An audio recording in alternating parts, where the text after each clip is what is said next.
И нужно готовить силу имана, силу веры и упования на Аллах Субхану ва Тааля. Ты, который погнался за мирскими благами. Ты, который оставил поминание Аллаха Субхану ва Тааля. Ты, который оставил распространение религии его, призыв к его религии. Ты, который оставил получение полезного знания. Ты предпочел этому всему, поклонению Аллаху, служению Ему и Его религии. Ты предпочел этому мирскую жизнь. Услады этой мирской жизни. Ты поставил выше достижение успеха в этой жизни, чем вечную жизнь. Чего ждешь ты? Чего ты ждешь, чтобы проснуться?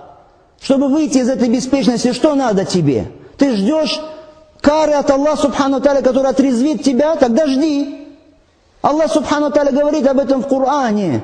Он говорит, если отцы ваши, дети ваши, братья ваши, жены ваши, имущество ваше, которое вы приобретаете, торговля, то есть бизнес, застой, в котором вы боитесь, дома, которыми вы довольны, если это любимее для вас, чем Аллах и Его посланник, чем усердие на пути Аллаха Субхану ва Тааля, тогда ждите. Тогда ждите, пока не придет повеление от Аллаха. Что за повеление? Кара. Кара от Аллаха Субхану ва Тааля. Наказание. Не думай, что ты вот так вот останешься с верой. Нет, Аллах Субхану ва Тааля лишает человека, который отвращается от его религии, лишает его прямого руководства. Ты все дальше и дальше будешь погружаться и уходить в неверие. Не бросайте самих себя своими руками гибели. Это гибель.